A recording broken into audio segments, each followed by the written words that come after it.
నాకు పుష్ప సినిమాకు మాకు పుష్ప సినిమాలో ఉన్న హీరోకు మాకేం వైర్యం ఉంటుందండి? ఉంటే మేమెందుకు ఆ సినిమాకు 3 ఏళ్ల నుంచి సినిమా షూటింగులు చేసినాము, చాలాసార్లు రిలీజ్ కాలేదు, కాస్ట్ పెరిగిందంటేనే కదా అవుట్ ఆఫ్ ద వే పోయి వాళ్ళ కోసం రేట్లు పెంచి వాళ్ళు చేసుకుంటా అంటే వాళ్ళు వ్యాపారంగా ప్రొడ్యూసర్లు దెబ్బతినొద్దనే కదా. తెలంగాణలో ఇండస్ట్రీ మంచిగా ఉండాలనే కదా, ఇండస్ట్రీ బాగుండాలన్న ఉద్దేశంతో కదా దిల్ రాజు గారికి మరి ఇదే గాంధీ భవన్లో మీరంతా రిపోర్టర్లు చాలా మంది కష్టపడ్డ వాళ్ళు ఇక్కడ కార్పొరేషన్ చైర్మన్ల కోసం తిరుగుతున్నారు. మరి దిల్ రాజుకి ఎందుకు ఇచ్చిర్రు? దిల్ రాజుకి ఇవ్వడానికి కారణం ఏంటంటే ఆ ఇండస్ట్రీకి సంబంధించిన వాళ్ళకి ఇస్తే ఆ ఇండస్ట్రీలో ఉన్న సమస్యలు ముఖ్యమంత్రి గారి దృష్టికి వస్తే ముఖ్యమంత్రి గారు ఆ ఇండస్ట్రీలో ఉన్న సమస్యలను సానుకూలంగా స్పందించి పరిష్కరిస్తారనే ఆయనకి ఇచ్చినాం కదా. లేకపోతే ఎవరికో సమస్యలు తెలియని వాళ్ళకు ఒక మా ఎక్స్ వైస్ ప్రెసిడెంట్కో లేకపోతే కాంగ్రెస్ పార్టీలో ఏ ఎమ్మెల్యే టికెట్ ఆశించి రానోళ్లకో ఆ కార్పొరేషన్ చైర్మన్ అడుగుతుండే. ఇస్తే ఆ సమస్యల మీద వాళ్ళకి అవగాహన ఉండదు. ఇలాంటి సమస్యలు వచ్చినప్పుడు వాళ్ళు కనెక్టెడ్ ఉండరనే మనం ఒక కీలకమైన వ్యక్తికి, ఒక ప్రొడ్యూసర్కి, ఒక డిస్ట్రిబ్యూటర్కి ఈ ఇండస్ట్రీని తెలంగాణ గొప్పగా చెప్పుకునేటువంటి వ్యక్తికి ఇచ్చినాం. ఇండస్ట్రీలో ఒకప్పుడు ప్రొడ్యూసర్లంతా అటు ఆంధ్ర రాష్ట్రం నుంచే ఉండే అటువంటి ప్రొడ్యూసర్ల యుగంలో దిల్ రాజు అనే ఆయన ఒక బ్రాండ్ మార్క్. అటువంటి ఆయనకి ఈ రోజు మనం ఇచ్చి సత్కరించుకొని ఆయనకి ఇచ్చి ఆయనతోటే సమస్యలు పరిష్కరించాలన్న ఆలోచనతోటి రేవంత్ రెడ్డి గారు ఇటువంటి నిర్ణయం తీసుకున్నట్టు తెలంగాణ ప్రజలకు చెప్తున్నాను. ముఖ్యంగా ఈ ఇండస్ట్రీలో పనిచేసే కార్మికులు, ఇండస్ట్రీలో పైన పెద్ద హీరోలు కోట్ల రూపాయలు సంపాదించుకోవచ్చు, పెద్ద ప్రొడ్యూసర్లు ఉండొచ్చు, డైరెక్టర్లు ఉండొచ్చు, కానీ ఇండస్ట్రీ మీద 1000 మంది బతుకుతుర్రు. ఇలా చిత్రసీమ కాలనీ వాళ్ళ ఫిలిం నగర్ నుంచి మొదలు పెడితే అంజయ్య గారి ప్రభుత్వం ఉన్నప్పుడు ఇక్కడ సినిమా ఇండస్ట్రీని తీసుకొచ్చే ప్రయత్నాలనే ఫిలిం నగర్ అనే దాంట్లో ఫిలిం నగర్ అని జూబ్లీహిల్స్ దగ్గర ఒక ల్యాండ్ని సినిమా యాక్టర్స్కి ఇచ్చి మరీ చెన్నై నుంచి యాక్టర్స్ని ఇక్కడికి మూవ్ చేయడం జరిగింది. పద్మాలయ స్టూడియోస్, రామానాయుడు స్టూడియోకి కూడా మనం గవర్నమెంట్ తరఫున ల్యాండ్లు ఇచ్చి ఇక్కడ ఇండస్ట్రీని డెవలప్ చేయాల్సింది కూడా కాంగ్రెస్ హయాంలోనే జరిగింది. కాంగ్రెస్ అనే పార్టీ అందరూ బాగుండాలని కోరుకుంటుంది. ఇటు పెట్టుబడి పెట్టి ఈ 1000 మందికి ఉద్యోగాలు ఇచ్చే అటువంటి వ్యాపారం చేసుకునేటువంటి ప్రొడ్యూసర్ నుంచి మొదలు పెడితే కింద ఉన్న కార్మికునికి ఏదైనా కష్టం వచ్చినా స్పందించే అటువంటి పార్టీ కాంగ్రెస్ పార్టీ. ఇటు అల్లు అర్జున్ గారి మీద కేసు ఎందుకు కట్టాల్సి వచ్చింది అనేది నిన్న మొన్న పోలీసు వాళ్ళు క్లియర్గా చెప్పారు. ఏందంటే ఇది కేవలం బాధ్యత లేకుండా వ్యవహరించడం వల్లనే జరిగింది అనేది క్లారిటీగా మీకు విజువల్స్తో సహా నిన్న పోలీస్ డిపార్ట్మెంట్ ఎందుకు చూపించాల్సి వచ్చిందంటే దీన్ని చూపించాల్సిన అవసరం లేదు. ఆల్రెడీ కేసు ఫైల్ అయింది. ఇదే అల్లు అర్జున్ గారు మంచిగా ఆ రోజు ఏ రోజు అరెస్ట్ అయ్యి బయటకు వచ్చిన రోజు ఒక రెస్పాన్సిబుల్ సిటిజన్ లెక్క మాట్లాడాడు. జైలు నుంచి విడుదలైనప్పుడు ఏమన్నాడు? నేను మాట్లాడా మర్యాద ఉండదు, ఎందుకంటే నేను చట్టాన్ని గౌరవిస్తున్నా, చట్టం తీసుకున్న నిర్ణయంలో నన్ను అరెస్ట్ చేసిర్రు, నేను దీని గురించి తప్పుగా మాట్లాడొద్దని చెప్పి పోయిన వ్యక్తి. ఇలా రేవంత్ రెడ్డి గారు అసెంబ్లీలో మళ్ళీ ఆ సమస్య రేవంత్ రెడ్డి గారు అన్ని విషయాలు మాట్లాడుతూ అటు ఎంఐఎం అడిగిన ప్రశ్నకు జవాబిస్తూ వాస్తవాలు తెలంగాణ ప్రజలకు చెప్పే ప్రయత్నం చేసిండు. అంటే మొదట్లో పోలీసులు పర్మిషన్ ఇచ్చిరని చెప్పి వీళ్ళంటే పోలీసులు పర్మిషన్ ఇవ్వలేదు. వాళ్ళు అప్లికేషన్ పెట్టుకుంది వాస్తవం, కానీ పర్మిషన్ ఇవ్వలేదు మేము అనేది, పర్మిషన్ కోసం కమ్యూనికేట్ కూడా చేయలేదని చెప్తూనే అక్కడ ఎలా జరిగింది ఇన్సిడెంటు.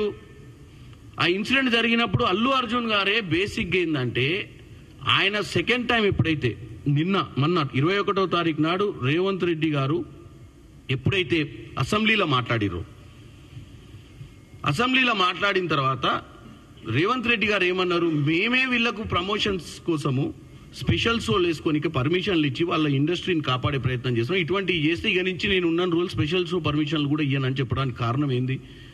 మీరు బాధ్యతగా వ్యవహరించకపోతే సామాన్యులకు ఇబ్బంది అయ్యేటప్పుడు ఇటువంటి నిర్ణయాలు తీసుకోవస్తుందని చెప్పిండు. సాయంత్రం ప్రెస్ మీట్ పెడుతుర్రు 7ంటికి అల్లు అర్జున్ గారు. అంటే అందరూ ఏం ఎక్స్పెక్ట్ చేస్తారు? ఒక కన్స్ట్రక్టివ్ లైన్లో ప్రభుత్వం ఏదైతే అసెంబ్లీలో ముఖ్యమంత్రి గారు మాట్లాడిన లైన్లనే ఆయన కూడా ఇండస్ట్రీకి చెప్పాల్సిందే, ఇదంతా అయిపోయింది, కాంట్రడిక్షన్, ఆయన వల్ల తప్పు జరిగింది, నాకు సినిమా థియేటర్ పోయినా సినిమా థియేటర్ బయట ఒక మహిళ చనిపోయిందని, మహిళ కొడుకు సీరియస్ గుండి హాస్పిటల్ పోయిందన్న విషయమే నాకు తెలియదు, నెక్స్ట్ డే మార్నింగ్ దాకా తెలియదు. పోనీ థియేటర్లో పోలీసులు వచ్చి నాకు ఏం చెప్పలేదు అన్న దాన్ని ఆల్రెడీ క్లియర్ గా మనకు విజువల్ చూపించారు. పోలీసులు పైకి పోయిర్రు, ఇన్ఫర్మేషన్ ఇచ్చిర్రు, బయటికి తీసుకొచ్చిర్రు. ఆఖరికి ఏసీపీ గారు చెప్పిర్రు నేను పోయి ఆయనతోటి మాట్లాడతా అని చెప్తే మాట్లాడిచ్చే ప్రయత్నం కూడా చేయలేదు వాళ్ళ పిఏలు, వాస్తవ పరిస్థితి చెప్దామంటే. సో ఇవన్నీ ఏంటంటే ఒక సైడు సినిమా యాక్టర్కి ఆయనకంటూ అవగాహన ఉండకపోవచ్చు. ఆయన ఇండస్ట్రీకి సంబంధించిన ఆయనకు పెద్ద సినిమా బ్లాక్ బస్టర్ మూవీ, ఆ మూవీ టెన్షన్లో ఉండి ఆయన ఏం చేస్తున్నాడు. దానికి తోడు ప్రతిపక్షాలు, ముఖ్యంగా ఒక మహిళ ప్రాణాలు కోల్పోయి ఉంటే, కుటుంబ సభ్యులు వాళ్ళ కొడుకు అంత సీరియస్గా హాస్పిటల్లో ఉండి ఉంటే, ప్రతిపక్షాలకు దీన్ని అంటే ఇనీషియల్గా అరెస్ట్ అయిపోయిండు, అరెస్ట్ నుంచి బెయిల్ మీద వచ్చిండు, చాలా సానుకూలంగా స్పందించిండు, అక్కడికి మ్యాటర్ అయిపోయింది. తర్వాత కోర్టులు చూసుకుంటే, తర్వాత అసెంబ్లీలో రేవంత్ రెడ్డి గారు ఓవరాల్గా చర్చ చేసినప్పుడు, ఓవరాల్గా చెప్పినప్పుడు నేను హ్యూమిలియేట్ అయినా నన్ను హ్యూమిలియేట్ చేస్తురని చెప్పడం తప్పు. నెంబర్ 1. నెంబర్ 2, ఆయన స్క్రిప్ట్ రాయకుండా జనరల్గా వచ్చి ఒక 5 మినిట్స్లా ఇండస్ట్రీ తరపు నుంచి ఫ్యూచర్లో ఇటువంటి జరగకుండా చూసుకోవాల్సిన అవసరం ఉందని చెప్పుంటే ఇంకా గొప్ప రియల్ స్టార్ అయ్యేటోడు. రియల్ స్టార్ నుంచి ఎవరో ఇచ్చిన స్క్రిప్ట్ను చదువుకుంటా ఏదో చేయబోయి ఎక్కువ డ్యామేజ్ చేసే ప్రయత్నం చేసిండు అండర్స్టాండింగ్లో. దానికి మళ్ళా ప్రతిపక్షాలు మళ్ళా తెల్లారే ఎవరు పురంధేశ్వరి గారు మళ్ళీ వచ్చి ఏదో చెప్తారు. ఎందుకు వాళ్ళు ఓనర్షిప్ ఎక్కడ తీసుకోవాలి? ప్రభుత్వం వైపు నుంచి మన సైడ్ నుంచి ఎక్కడన్నా ఫ్లాస్ ఉంటే ప్రతిపక్షాలు రియాక్ట్ కావాలి. ఈ సినిమాకు సంబంధించిన సబ్జెక్టు మీద మాట్లాడితే మరి వాళ్ళు చేసిన ట్వీట్లకు, వాళ్ళు చేసిన ప్రెస్ మీట్లకు ఎక్కువ స్పందన వస్తుందన్న ఆలోచనతోటి చేసినట్టే కనపడ్డది. వాళ్ళు భారతదేశ వ్యాప్తంగా కూడా మేము కూడా స్పందించినామని రిజిస్టర్ గానికి స్పందించినట్టు ఉంది, కానీ పరిష్కార దిశగా ఎవరు కూడా చెప్పలేదు ఇప్పటిదాకా. నిన్న కాంగ్రెస్ పార్టీ నాయకులు కొంతమంది పోయి, అంటే కాంగ్రెస్ పార్టీకి సంబంధించిన వాళ్ళు కొంతమంది విద్యార్థి నాయకులు పోయి అక్కడ అల్లు అర్జున్ ఇంటి దగ్గర గొడవ చేసిర్రు, అల్లు అర్జున్ గారి ఇంటి మీద దాడి చేసే ప్రయత్నం చేసిర్రు అని చెప్తారు. చేసి ఒక ఫోటో పెడతారు. చామల కిరణ్ కుమార్ రెడ్డి తోటి దిగిన ఫోటో, రేవంత్ రెడ్డి గారితో దిగిన ఫోటో, కొడంగల్ వ్యక్తి.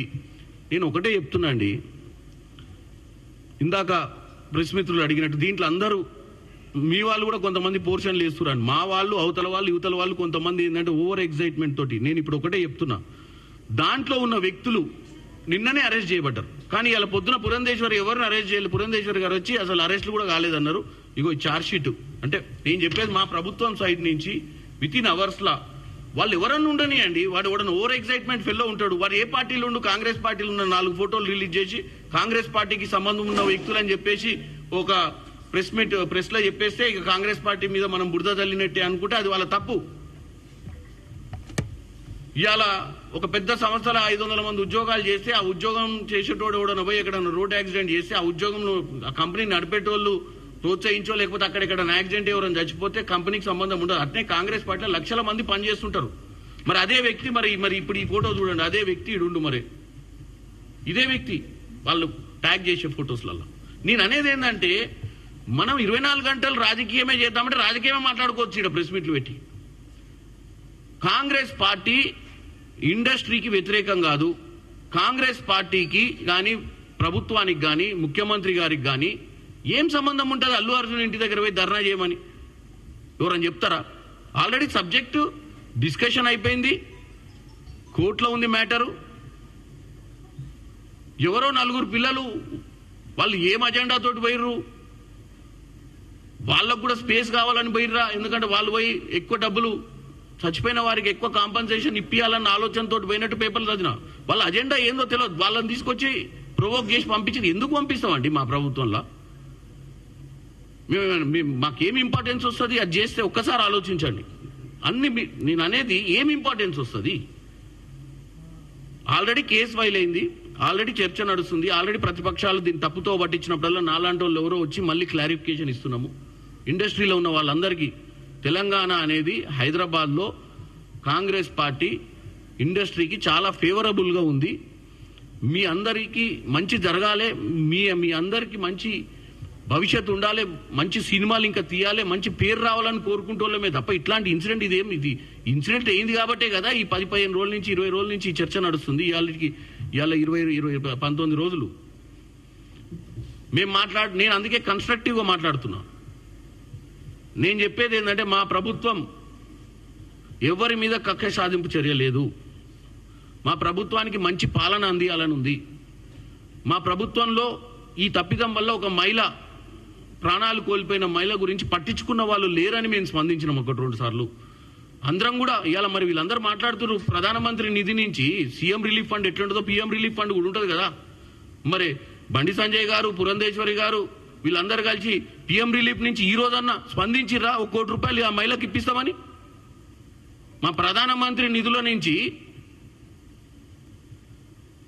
రిలీఫ్ ఫండ్ నుంచి ఈ యాక్సిడెంట్లో వీళ్ళందరూ సినిమా యాక్టర్కి వెనుక ఇది సినిమా యాక్టర్ తప్పే లేదు, సినిమా యాక్టర్ తప్పు లేనప్పుడు మరి ఆమె ఎలా చచ్చిపోయింది? ఎవ్వరు తప్పు లేకుండా ఎలా పోయింది? ఎవ్వరు తప్పు లేకుండా ఈ తొక్కిసలాట ఎందుకయింది? మరి మీరు బాధ్యత గల్లోళ్ళు, మీరు బీజేపీ పార్టీ ఇలా భారతదేశంలో 3వ మీరు అధికారంలో ఉన్నోళ్ళు మేము ప్రధానమంత్రితో మాట్లాడి ఆ కుటుంబాన్ని ఆదుకుంటామని చెప్పే ఒక్క ధైర్యం కానీ, ఆ చెప్పే అటువంటి మనసు కానీ, చెప్పే అటువంటి ఆలోచన కానీ మీకు ఎందుకు రాలేదు? మీరు రేవంత్ రెడ్డి గారిని ఎట్లా తప్పు పడదాము, రేవంత్ రెడ్డి గారు కండవ కప్పే వ్యక్తి ఎవరన్నా ఉండి అక్కడ గొడవ చేసి దాని మీద స్పందించాలన్న ఆలోచన మీకు వచ్చింది పక్క రాష్ట్రంలో ఉండి కూడా. ఇక ఆమె మహిళ అధ్యక్షురాలు, మహిళ చచ్చిపోయింది. మరి ఆ మహిళకు నేను సాయం చేస్తా, మా ప్రధానమంత్రికి ఉత్తరం రాస్తా అని మరి బండి సంజయ్ గారు, లక్ష్మణ్ గారు, పురంధేశ్వరి గారు, కిషన్ రెడ్డి గారు, అశ్విని వైష్ణవ్ గారు ఎంతమంది స్పందించారండి బీజేపీ నుంచి? మరి వాళ్ళకి లేదా బాధ్యత? ఓన్లీ రాజకీయమే చేద్దామా చెప్పండి? నేను ఒక్కటే చెప్తున్నా, మా ప్రభుత్వం ఎవ్వరి మీద కక్ష సాధింపు లేదు. మా ప్రభుత్వం దిల్ రాజు గారు లాంటి వ్యక్తిని, తెలంగాణ వ్యక్తిని ఈరోజు ఫిలిం డెవలప్మెంట్ కార్పొరేషన్ చేసి మీ సమస్యలన్నీ పరిష్కార దిశగా ముందుకు పోతుర్రు. చిత్రసీమ లాంటి కాలనీ ఎన్నకట ప్రభాకర్ రెడ్డి గారు అప్పుడు తెలంగాణలో మా పార్లమెంట్లోనే మా తుంగతుర్తికి సంబంధించిన వ్యక్తి ఆయన ఇనిషియేట్ చేస్తేనే ఈరోజు